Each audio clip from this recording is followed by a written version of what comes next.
दोस्तों, आप सब कैसे हो। आई होप सो कि आप सब अच्छे होंगे। एग्जाम पॉइंट में आप लोग का स्वागत है। एग्जाम पॉइंट की तरफ से आप लोगों के लिए बिहार बेसिस यानी बिहार स्पेशल का सेट प्रैक्टिस करवाया जा रहा था, जिसमें मैंने बिहार के राज्य व्यवस्था का पहले करवा दिया है। उसके अलावा मैंने इससे पहले वाले वीडियो में मैंने बिहार के भूगोल से यानी बिहार की ज्योग्राफी से सेट प्रैक्टिस करवा रही थी, जिसमें मैंने 35 क्वेश्चन उसमें बताया था। आज मैं उसके आगे के क्वेश्चन बताऊंगी। इस सारे के सारे जो क्वेश्चन होंगे बिहार के रिलेटेड क्वेश्चन होंगे, बिहार के जितने भी आने वाले एग्जामिनेशन हैं उसके लिए बहुत ही ज़्यादा यूजफुल होंगे। जैसा कि आप सब जान रहे हैं कि एग्जाम पॉइंट की तरफ से आप लोगों के लिए बिहार विशेष का सेट प्रैक्टिस में बिहार की ज्योग्राफी से करवाया जा रहा है। तो चलिए हम लोग देखते हैं कि बिहार की ज्योग्राफी में 36 नंबर क्वेश्चन क्या पूछा गया है। और मैं आपको बता दी हूँ, जिस बुक से मैं आपको करवा रही हूँ सेट प्रैक्टिस, बिहार स्पेशल के लिए एक इम्तियाज अहमद जी की एक बुक है, वो बिहार एक पर्चे करके, उस बुक से ही मैं करवा रही हूँ। आप लोग उस बुक को ले लीजिए, आप लोग के लिए बहुत फायदा होगा। तो चलिए हम लोग देखते हैं 36 क्वेश्चन में क्या पूछा जा रहा है। तो देखिए, सबसे पहले जो पूछा जा रहा है 36 में बिहार के भूगोल से जो क्वेश्चन है यानी बिहार की ज्योग्राफी से, कि बिहार के किस जिले में सर्वाधिक वर्षा होती है। तो देखिए, बिहार के जो सबसे ज़्यादा जो वर्षा होने वाला जो जिला है, मैंने आपको पहले ही बताया था कि बिहार में टोटल 38 जिले हैं। उन 38 जिलों में से सबसे ज़्यादा जो अगर बिहार में जो सबसे ज़्यादा वर्षा होती है तो वो किशनगंज में होती है। किशनगंज में बहुत ही ज़्यादा वर्षा होती है। अब आगे देखिए 37 में पूछा जा रहा है बिहार के किस जिले में पर्वत पादतीय मिट्टी पाई जाती है, यानी कि पर्वतीय मिट्टी पाई जाती है। तो देखिए इस ऑप्शन के अकॉर्डिंग देखिए, किशनगंज, मधुबनी, सुपौल, ये पश्चिमी चंपारण। तो 37 को जो आंसर हो जाएगा वो पश्चिमी चंपारण। पश्चिमी चंपारण में ही पर्वतीय मिट्टी पाई जाती है बिहार के। अब आगे देखिए नेक्स्ट क्वेश्चन पूछा जा रहा है कि बिहार के किस जिले में तराई मिट्टी पाई जाती है। तराई मिट्टी, तो देखिए बिहार के किस जिले में पूछा जा रहा है, तो इसको मैं आपको बता देती हूँ। इसका आंसर हो जाएगा किशनगंज, यानी किशनगंज में बिहार तराई मिट्टी सबसे ज़्यादा पाई जाती है, और किशनगंज बिहार के 38 जिला का एक हिस्सा है। अब आगे देखिए 39 में पूछा जा रहा है बिहार में मानसून कब लौटता है। तो देखिए बिहार में जो मानसून है वो उसको लौटने का जो टाइम है वो मध्य अक्टूबर यानी मिड अक्टूबर में मानसून लौट के चला जाता है, और आता कब है तो मिड जून तक ही ये मानसून आगमन होता है, और जाता है तो ये मिड अक्टूबर तक ही वापस लौट जाता है। अब देखिए उसके बाद 40 क्वेश्चन आपसे पूछा जा रहा है कि 40 में बिहार में शीतकालीन वर्षा किस कारण से होती है, यानी शीतकालीन मतलब आप समझ लीजिए ठंडे के मौसम में किस कारण की वजह से वर्षा होती है। तो देखिए ऑप्शन के अकॉर्डिंग मानसूनी हवाओं से, भूमध्य सागर की ओर से उठने वाले चक्रवातों से, बंगाल की खाड़ी से आने वाले चक्रवातों से, या लौटते मानसून से। तो जो 40 का आंसर हो जाएगा वो हो जाएगा सी, यानी कि भूमध्य सागर की ओर से आने वाली जो चक्रवात होती है, ठंडे हवाएं होती हैं, जिसी की वजह से शीतकालीन वर्षा होती है, यानी ठंडे के मौसम में वर्षा होती है। तो इसको आप ध्यान रखिएगा, जो शीतकालीन वर्षा जब भी आपसे पूछा जाए तो ये भूमध्य सागर से ओर जो आने वाले चक्रवात होते हैं, ठंडी हवाएं होती हैं, उसी की वजह से ठंडे में बारिश होती है। अब चलिए उसके बाद 41 में पूछा जा रहा है कि बिहार राज्य में कहाँ के मानसून से वर्षा प्राप्त होती है। यहाँ पूछा जा रहा है कि बिहार राज्य में जो मानसून आते हैं वो कहाँ के वर्षा होते हैं। तो देखिए इसमें जो ऑप्शन है अरब सागर, बंगाल की खाड़ी, हिंद महासागर, कच्छ की खाड़ी। तो 41 का जो आंसर हो जाएगा आपको बंगाल की खाड़ी। आप अच्छे तरीके जानते हैं बंगाल की खाड़ी से मानसून का आरंभ होता है, मानसून जो आगमन करता है, तो ये बंगाल की खाड़ी हो जाएगा। अब देखिए 42 क्वेश्चन पूछा जा रहा है कि बिहार में सर्वाधिक औसत आर्द्रता वाला स्थान कौन है। आर्द्रता यानी कि नमी वाला स्थान कौन सा है। तो सबसे ज़्यादा जो बिहार में 38 जिलों में से सबसे ज़्यादा जो आर्द्रता वाला जिला है, तो देखिए मैं आपको बताती हूँ 42 का जो आंसर हो जाएगा भागलपुर, यानी भागलपुर है जो सबसे ज़्यादा नमी वाला जगह पाया जाता है, सबसे ज़्यादा आर्द्रता वहीं पाई जाती है। तो बिहार का जो 38 जिला में से भागलपुर जिला में सबसे ज़्यादा आर्द्रता वाला स्थान है। अब आगे देखिए 43। देखिए 43 क्वेश्चन को बताने से मैं पहले आपको एक बात बता देती हूँ। टेलीग्राम चैनल को जो लोग अभी तक ज्वाइन नहीं किए हैं वो लोग टेलीग्राम चैनल ज्वाइन कर ले। उसका डिस्क्रिप्शन में उनका लिंक दिया हुआ है, लिंक पे क्लिक करके टेलीग्राम चैनल को ज्वाइन कर ले। जितना भी मैंने बिहार स्पेशल पे बनाया है वीडियो, सारा का सारा मैंने उसे PDF सेंड कर रखा है। उसके अलावा मैं पर डे उस पर कम से कम 20 से 30 वन लाइनर बिहार स्पेशल के लिए क्वेश्चन डाल रही हूँ, तो आप लोग को बहुत ज़्यादा फायदा हो जाएगा उससे। तो इसलिए आप लोग टेलीग्राम चैनल को ज्वाइन कर लीजिए। टेलीग्राम चैनल का लिंक डिस्क्रिप्शन में आपको अच्छे तरीके से मिल जाएगा।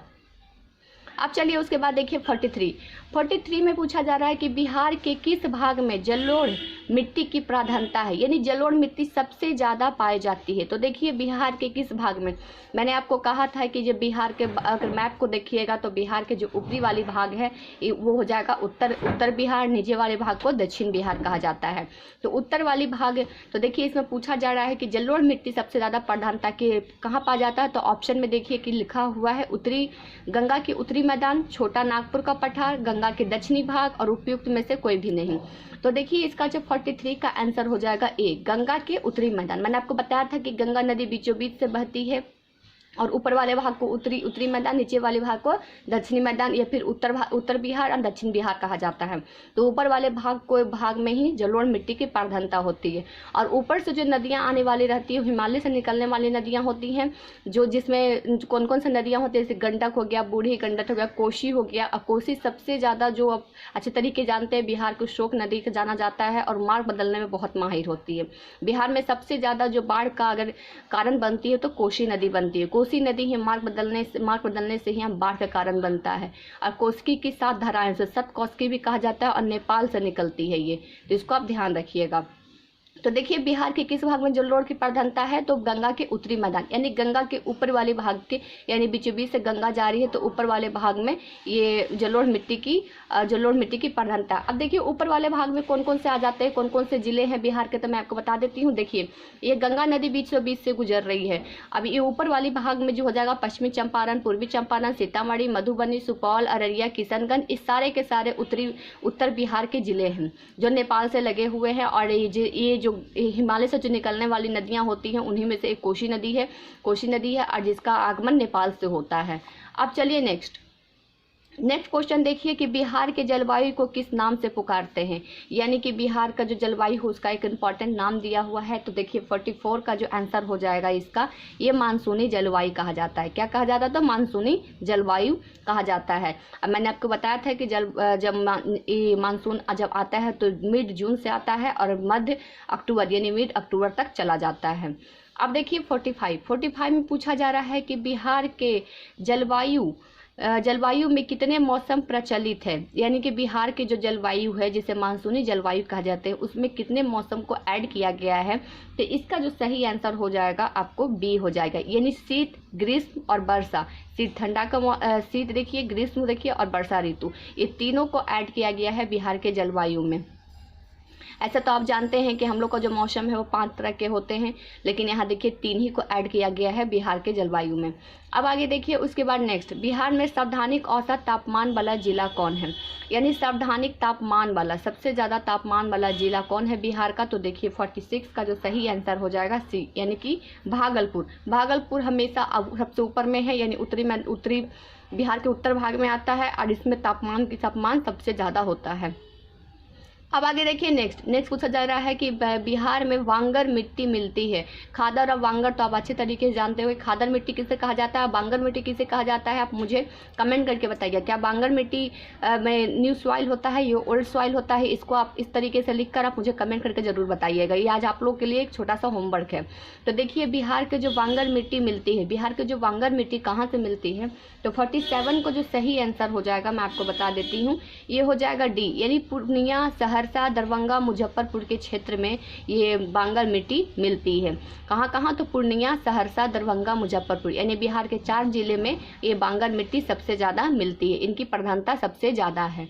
अब आगे देखिए उसके बाद 49 में पूछा जा रहा है कि बिहार 48 में जो पूछा जा रहा है आपको कि त्रिवेणी नहर गंडक नदी से निकलती है, यह निम्नलिखित में से किस जिले को भूमि को सिंचित करती है। तो देखिए सबसे पहले तो आप देख लीजिए कि ये पूछा जा रहा है त्रिवेणी नहर जो जिसको गंडक परियोजना के तहत भी लाया गया है। तो त्रिवेणी नहर जो पूछा जा रहा है कि किस नदी से निकलती है और ये निम्नलिखित में से किस जिले को सिंचित करती है। तो देखिए सबसे पहले तो मैं आपको बता देती हूँ, जो गंडक या त्रिवेणी नहर इसकी जो शुरुआत हुई थी 1904 में हुई थी। क्या तो 1904 में हुई थी। तो इसको आप ध्यान रखिएगा। अब इसमें देखिए जो 48 का जो सही आंसर है वो ऑप्शन बी हो जाएगा, यानी पश्चिमी चंपारण से। मैंने आपको पहले भी कहा था कि चंपारण को दो भाग में बांटा गया, एक पूर्वी चंपारण, एक पश्चिमी चंपारण। देखिए यहाँ पूर्वी चंपारण पश्चिमी चंपारण दोनों दिया हुआ है, एक कन्फ्यूजन के लिए दिया रहता है ताकि स्टूडेंट लोग अच्छे से इस क्वेश्चन को समझ नहीं पाए और यहाँ मिस्टेक हो जाए। तो ध्यान रखिएगा, त्रिवेणी नहर गंडक नदी से निकलती है। देखिए साफ साफ लिखा कि त्रिवेणी जो नहर है कहाँ से निकलती है, तो गंडक नदी से निकलती है। और ये निम्नलिखित में से किस जिलों को भूमि को सिंचित करती है, तो पश्चिमी चंपारण की भूमि को सिंचित करती है। कौन, तो त्रिवेणी नहर जो गंडक नदी से निकलती है। अब आगे देखिए 49 में पूछा जा रहा है कि बिहार की सबसे पुरानी नहर कौन सी है, यानी कि बिहार की सबसे पुरानी नहर के बारे में पूछा जा रहा है। तो बिहार की सबसे पुरानी नहर ये सोन नहर है, यानी पूर्वी सोन नहर है। अब मैं आपको बता देती हूँ सोन नदी की शुरुआत कब हुई थी। देखिए मैंने थोड़ा सा आप लोग को लिख दिया ताकि आप लोग को आसान हो जाए। तो देखिए जो सोन नदी की जो शुरुआत हुई थी वो हुई थी 1874 ईस्वी में। 1874 ईस्वी में सोन नदी की शुरुआत की गई थी। तो इसको आप ध्यान रखिएगा, मैं यहाँ भी लिख देती हूँ 1874 ईस्वी में इस सोन नदी की शुरुआत की गई थी। किसे, तो सोन नदी का शुरुआत किया गया था। अब देखिए उसके बाद 50 नंबर क्वेश्चन पूछ रहा है कि बिहार के किस जिला में संवैधानिक क्षेत्र में नहरों द्वारा सिंचा जाता है। नहरों द्वारा अब अच्छे तरीके जानते हैं कि सिंचाई करने के लिए तीन चार तरह तरह का ही इस उपयोग में ला जाता है, जैसे नलकूप, नहर, कुआं या तालाब या पोखर। बिहार में एक पोखर भी कहा जाता है, तो मैंने आपको बताया था उस टाइम, सिंचित वाला आप वीडियो देखिए आपको पता चल जाएगा। तो देखिए इसमें पूछा जाए कि बिहार के किस जिले में संवैधानिक नहरों द्वारा सिंचा जाता है। तो नहरों द्वारा जो सिंचाई की जाती है वो सबसे ज़्यादा रोहतास में की जाती है। रोहतास में सबसे ज़्यादा जो सिंचाई की जाती है वहाँ खेतों की फसलों के लिए, उसमें नहरों को द्वारा, न कि नलकूप, न ही कुआं और न ही पोखर और तालाब, बल्कि नहरों से ज़्यादा सिंचाई की जाती है। अब आगे चलिए नेक्स्ट क्वेश्चन देख लीजिए। नेक्स्ट क्वेश्चन जो आपसे पूछा जा रहा है 51 में क्वेश्चन पूछा जा रहा है कि बिहार के किस जिला में संवैधानिक क्षेत्र में नलकूप को सिंचा जाता है। यानी बिहार का ऐसा कौन सा जिला है जिसमें नलकूप द्वारा सिंचाई की जाती है सबसे ज़्यादा। संवैधानिक मतलब सबसे ज़्यादा सिंचाई की जाती है। तो 51 का जो सही आंसर हो जाएगा समस्तीपुर। मैं आपको बता देती हूँ ये 51 का कि देखिए इसमें एक इम्पॉर्टेंट है कि बिहार में जो सिंचित भूमि है नलकूप के द्वारा उसके कितने परसेंटेज में है, तो 63.1% के साथ है। यानी 63.1% ये सिंचित भूमि होते हैं सिर्फ और सिर्फ किससे, तो नलकूप से। बिहार का टोटल एरिया यानी टोटल एरिया जो सिंचित होता है, सिंचित भूमि जो है 63.1% है। इसको आप अपने नोट में मेंशन कर लीजिएगा। और अगर ये आप मेरा देखिए होंगे सिंचाई वाला देखिए होंगे बिहार स्पेशल पे, तो आप लोग को इस डाटा भी मैंने उस टाइम बता दिया था। जो भी स्टूडेंट रेगुलर देख रहे हैं उनको पता चल गया होगा, और जो लोग नहीं देखे हैं वो लोग जाके मेरे चैनल एग्जाम पॉइंट पे सिंचाई वाली बिहार की सिंचाई योजना के देख ले, तो उनके लिए बहुत ही ज़्यादा अच्छा रहेगा। अब आगे देखिए 52 में पूछा जा रहा है कि बिहार की कौन सी परियोजना ब्रिटिश काल में ही प्रारंभ कर दी गई थी। यानी ब्रिटिश काल से ही प्रारंभ की गई थी। तो देखिए बिहार में कौन सी परियोजना थी, तो देखिए मैं इसका सही आंसर आपको बता देती हूँ। 52 का हो जाएगा, 52 का जो सही आंसर हो जाएगा ए, यानी कि सोन नदी घाटी परियोजना। सोन नदी घाटी परियोजना मैंने अभी जस्ट आपको बताया था कि सोन नदी घाटी परियोजना का शुरुआत 1874 ईस्वी में किया गया था। तो सोन नदी घाटी की जो परियोजना हुआ था 1874 कब हुआ था, तो ब्रिटिश काल के टाइम पे हुआ था। अब आगे देखिए नेक्स्ट क्वेश्चन देखिए, सोन नदी घाटी परियोजना के अंतर्गत किस स्थान में पहला शक्ति गृह बनाया गया था। यानी सोन नदी घाटी परियोजना 1874 में जो शुरू हुआ, जो ब्रिटिश काल से शुरू हुआ था, उसके अंतर्गत कौन सा ऐसा स्थान है जहां शक्ति गृह बनाया गया था। तो देखिए ऑप्शन में डेहरी, इंद्रपुरी, बरून या फिर कदमन है। तो 53 का जो सही आंसर हो जाएगा डेहरी में ही ये शक्ति गृह बनाया गया था। ध्यान रखिएगा कि सोन नदी परियोजना के अंतर्गत एक गृह बनाया गया था जिसका नाम शक्ति गृह था। और कहाँ बनाया गया था, तो डेहरी में। अब आगे चलिए 54 में पूछा जा रहा है कि वाल्मीकि बैराज निम्नलिखित में से किस नदी पर बनाया गया है। तो देखिए वाल्मीकि जो बैराज है, देखिए मैं आपको बता देती हूँ 54 का जो सही आंसर हो जाएगा गंडक नदी पर।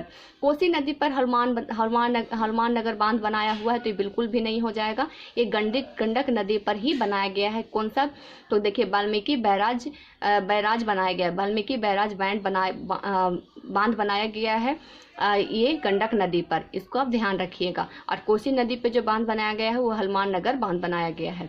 अब आगे देखिए, इसमें पूछा जा रहा है कि कोसी परियोजना में कौन सी विदेशी सरकार शामिल थी। तो देखिए मैं आपको बता देती हूँ, कोसी परियोजना जब हो रही थी, कोसी परियोजना का जो शुरुआत हुआ था मैं आपको बता देती हूँ 1954 से लेकर 1955 तक हुआ था। यानी लास्ट 54 में हुआ होगा, 55 तक पूरा इसको कंप्लीट कर दिया गया होगा। तो देखिए 1954 से लेकर 1955 के बीच में ये कोसी परियोजना की शुरुआत की गई थी। और इसमें कौन सी विदेशी सरकार शामिल थी, तो 55 का सदस्य नेपाल के द्वारा ही ये कोसी परियोजना से शुरू किया गया था 1954 से लेकर 1955 तक। इसको आप ध्यान रखिएगा। अब मैंने अभी आपको जस्ट बताया था कि कोसी नदी नेपाल से निकलती है, इसके 7 धाराएं हैं जिसमें इसे सप्तकोशी के नाम से भी जाना जाता है और ये मार्ग बदलने में बहुत माहिर होती है। बिहार में कोसी नदी को शोक नदी के नाम से जाना जाता है। तो इतना आप कोसी नदी के बारे में जरूर याद रखिए। अगर इतना कोसी नदी के बारे में आपको पता हो गया होगा तो आपका क्वेश्चन कोसी नदी से नहीं छूटेगा। और एक क्वेश्चन आप ये भी माइंड में रख लीजिए, कोसी नदी है जो ऊपर की नदियां हैं, यानी कि उत्तर बिहार की नदियां हैं, उत्तर बिहार की नदियां हैं। क्योंकि उत्तर बिहार की नदियां इसलिए मैं आपको बोल रही हूँ कि उत्तर में देखिए नेपाल है, तो नेपाल से निकल रही है सारी की सारी नदियां निकलती है। नेपाल, मैंने आपको कहा कोसी नदी नेपाल से निकलती है, तो देखिए कोसी नदी नेपाल से निकलती है तो उत्तर बिहार की नदियां हो जाएगी। तो इसको आप ध्यान रखिएगा।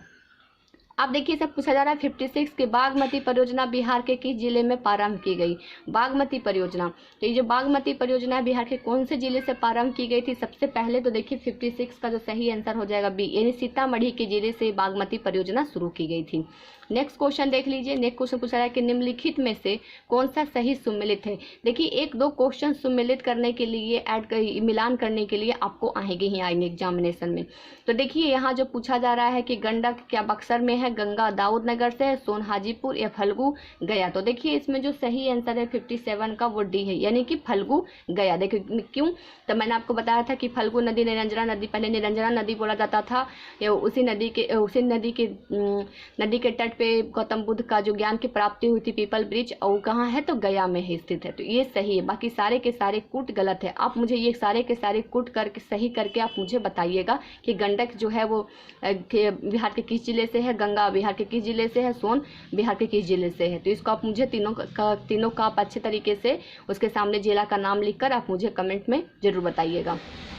अब आगे देखिए 58 में भी एक और आ गया सुम्मिलित। इसमें पूछा जा रहा था सुम्मिलित है, इसमें पूछा जा रहा है कि सुम्मिलित नहीं है। जब भी मैंने आपको कहा था कि जब नहीं है तो यहाँ पे एक मार्क कर दीजिए ताकि आपको पता चल जाए कि यहाँ पे कुछ इंपॉर्टेंट पूछा जा रहा है। तो देखिए सुम्मिलित नहीं है तो क्या, गंगा पटना, सोन डेहरी, गंडक जोगावट्टी या घाघरा मुजफ्फरपुर। तो 58 का जो सही आंसर हो जाएगा डी, यानी घाघरा मुजफ्फरपुर में नहीं कहीं और है। और किस जिले में है आप मुझे कमेंट करके इसको बताइएगा। लेकिन गंडक है जो जोगावट्टी सही है, सोन डेहरी बिल्कुल सही है। अभी आप जब जस्ट देखे थे सोन नदी घाटी परियोजना पे ही एक विद्युत जो शक्ति बनाया गया था वो डेहरी में बनाया गया था, तो ये बिल्कुल सही है। गंगा नदी बिल्कुल पटना है। अब देखिए नेक्स्ट क्वेश्चन पूछा जा रहा है 59, निम्नलिखित में से कौन सा शहर गंगा के किनारे नहीं बसा है। फिर से आपसे पूछा जा रहा है नहीं बसा है, तो नहीं कौन सा बसा हुआ है, फतुहा, समस्तीपुर, मुंगेर या भागलपुर। तो 59 का सही आंसर हो जाएगा समस्तीपुर जो गंगा नदी के किनारे बिल्कुल भी बसा हुआ नहीं है। समस्तीपुर कौन से नदी के किनारे बसा हुआ है, कमेंट करके जरूर बताइएगा। नेक्स्ट क्वेश्चन देखिए कि छपरा नदी गंगा के किस नगर के पास मिलती है। तो छपरा जो है वो गंडक नदी गंगा के किस नगर के पास मिलती है। यानी गंडक नदी है जो गंगा के किस नगर के पास आके मिलती है, जो क्या छपरा, भागलपुर, हाजीपुर या बेगूसराय। तो देखिए 60 का जो आंसर हो जाएगा हाजीपुर में ही गंडक नदी गंगा के आकर मिल जाती है। अब आगे देखिए नेक्स्ट, गंडक नदी क्या है, उत्तर बिहार की नदियां, क्योंकि ऊपर से वो आ रही हिमालय से निकलने वाली नदियों के साथ जुड़ी हुई है, इसलिए ध्यान रखिए गंडक नदी है जो ऊपर की। गंडक नदी हमेशा पानी भरा रहता है, सूखी की नदियां में नहीं आएंगी। जबकि सोन है जो सूखी की नदियां में, क्योंकि वो दक्षिण बिहार की नदियां हैं। अब आगे देखिए नेक्स्ट पूछा जा रहा है कि निम्नलिखित में से कौन सी नदी बिहार के दक्षिण की ओर से बहती है। अभी जस्ट मैं आपको ऊपर की नदियां और नीचे की नदियां, यानी उत्तर बिहार की नदियां और दक्षिण बिहार की नदियां बता रही थी मैं। तो देखिए जो पूछा जा रहा है कि दक्षिण से उत्तर की ओर बहती है, यानी नीचे से ऊपर। तो देखिए इसका जो सही आंसर हो जाएगा 61 का, ये फल्गु नदी दक्षिण बिहार की नदियां हैं और नीचे से ऊपर उत्तर की ओर जाती है। तो इसीलिए बिहार के दक्षिण से उत्तर की ओर जाने वाली नदियां कौन है, तो फल्गु नदी है। अब आगे देखिए नेक्स्ट क्वेश्चन पूछा जा रहा है कि सोन नदी बिहार के गंगा के किस स्थल के पास मिलती है। यानी सोन नदी जो है, जो सूखा नदियां हैं, बरसाती नदियां हैं, जब पानी पड़ेगी तो इसमें पानी रहेगा और पानी नहीं पड़ेगी तो पानी नहीं रहता है। तो देखिए ये जो सोन नदी है ये दक्षिण बिहार की नदियां हैं, झारखंड से लगे हुए जितने भी क्षेत्र हैं उन्हीं को ही सिंचित करती है। और ये देखिए इसमें पूछा जा रहा है कि सोन नदी बिहार के गंगा के किस स्थल के पास मिलती है। तो देखिए 62 का जो सही हो जाएगा वो दिघवारा के पास आकर ये गंगा नदी से मिल जाती है। कौन, तो सोन नदी दक्षिण बिहार की नदियां हैं और दक्षिण बिहार की नदियों में से सोन नदी जहाँ से निकलती है, निकलने के बाद ये गंगा नदी में दिघवारा के पास आके मिल जाती है। अब आगे देखिए उसके बाद पूछा जा रहा है कि पूर्वी सोन नहर पटना और गया जिले की सिंचाई करती है। इस नहर का उद्गम स्थल है। यानी पूर्वी सोन, पश्चिमी सोन, दो सोन नदी को दो भाग में बांटा गया, पूर्वी और पश्चिमी। इसे पूर्वी सोन के बारे में पूछा जा रहा है, जबकि सोन नदी परियोजना का शुरुआत 1874 ईस्वी में किया गया था। तो देखिए सोन नहर पटना और गया, यहाँ दो बिहार के जिले का नाम दिए जा रहे हैं। यानी पटना और गया के जिले में सिंचाई करती है। सिंचाई के लिए जो इस्तेमाल होता है पटना और गया में कौन, तो सोन नहर परियोजना से सिंचाई की जाती है। और इस नहर का उद्गम स्थल पूछा जा रहा था। इस उद्गम स्थल कहाँ है, तो डेहरी, रोहतास या त्रिवेणी। तो इसमें जो सही आंसर है वो बरून है। यह बरून से उसका उद्गम स्थल है। किसका, तो सोन नदी का उद्गम स्थल है, जो पटना और गया को सिंचाई करने में बहुत ज़्यादा मदद करती है। और सोन नदी का जो एक शक्ति गृह भी बनाया गया है जो डेहरी में स्थित है। इसको आप ध्यान रखिएगा। और ये ब्रिटिश काल के टाइम पे बनाया गया था। कब, तो ये ब्रिटिश काल के टाइम बनाया गया था सोन नदी घाटी परियोजना, जो 1874 में शुरू किया गया था। तो आज जो मैं आपको 63 क्वेश्चन बताई हूँ बिहार के ज्योग्राफी से, बहुत इंपॉर्टेंट है। आप खुद देख रहे हैं एक क्वेश्चन इसमें बहुत इंपॉर्टेंट दिया गया है। और कल जो मैं ज्योग्राफी से जो वीडियो बताई थी आपको, उसमें बिहार के ज्योग्राफी से जो क्वेश्चन बताया था उसमें एक जगह मुझसे मिस्टेक हो गई थी, मैं इसको सुधार देती हूँ आप लोगों के लिए। देखिए यहाँ पे जो क्वेश्चन ही पूछा गया था, फर्स्ट वाला क्वेश्चन ही करवाया था मैंने कि बिहार के सही अवस्थिति को प्रकट करने वाला कौन सा जोड़ सही है। तो इसमें मैंने ऑप्शन गलती से बी आपको डाल दिया था। इसमें थोड़ा सा डाटा के वजह से मुझे समझ में थोड़ा कंफ्यूजन हो गया था यहाँ पर। तो मैं आपको बता देती हूँ, इसका जो सही आंसर हो जाएगा आपका ए हो जाएगा। यानी कि 25 डिग्री 20 मिनट 10 सेकंड से 27 डिग्री 31 मिनट 15 सेकंड उत्तरी अक्षांश तथा 83 डिग्री 19 मिनट 50 सेकंड से 88 डिग्री 17 मिनट 40 पूर्वी देशांतर तक ये है। यानी लॉन्गिट्यूड और लैटिट्यूड में बसा हुआ है कौन, तो बिहार राज्य की स्थिति है। तो इसका आप लोग सही कर लीजिएगा। जो मैंने इसके पहले जो बताया था वो बी में लगा दिया था आप लोग को टिक, लेकिन बी नहीं बल्कि ए सही हो जाएगा। तो इसके लिए आप इसको अच्छे से लिख लीजिएगा। और जो कल गलती हुआ उसके लिए माफ़ी चाहते हैं, और इसको आप अच्छे तरीके से अपने नोट में इसको सही कर लीजिएगा। बाकी यार सारे के सारे क्वेश्चन आपका सही था। तो आज जो मैंने अभी आपको बताया है ये 36 से लेकर मैंने अभी आपको 63 तक बताया। कम से कम 35 क्वेश्चन मैंने आपको बता दिया। 35-36 क्वेश्चन बिहार के फिर से एक ज्योग्राफी का एक पार्ट बता दिया। इस सारे के सारे क्वेश्चन आप लोग के लिए बहुत इंपॉर्टेंट है। और आप लोग टेलीग्राम चैनल से ज्वाइन हो जाइए। इस सारे के सारे मैं इसके PDF आप लोग को भेज दूंगी आंसर के साथ, ताकि आप लोग को अगर कोई भी प्रॉब्लम हो वीडियो देखने के बाद तो आप PDF से हेल्प ले सकते हैं। तो चलिए फ्रेंड्स, आज के लिए बिहार के सेट प्रैक्टिस यानी बिहार विशेष में बस इतना ही। अगर आप लोग को मेरा ये बताने का तरीका अच्छा लगता होगा तो आप मुझे कमेंट करके ज़रूर बताइएगा। लाइक शेयर सब्सक्राइब जरूर करिएगा। और जो लोग सब्सक्राइब करेंगे बेल आइकन दबा देंगे ताकि मेरे वीडियो के आने वाले नोटिफिकेशन उनको आसानी से मिल जाए। तो चलिए आज के लिए बिहार स्पेशल यानी बिहार विशेष के सेट प्रैक्टिस बिहार के ज्योग्राफी से 35 क्वेश्चन आप लोग के लिए, इसका आप अच्छे तरीके से देखिए अपने एग्जामिनेशन के प्रिपरेशन के लिए। तो चलिए आज के लिए बस इतना ही। Thank you so much friends.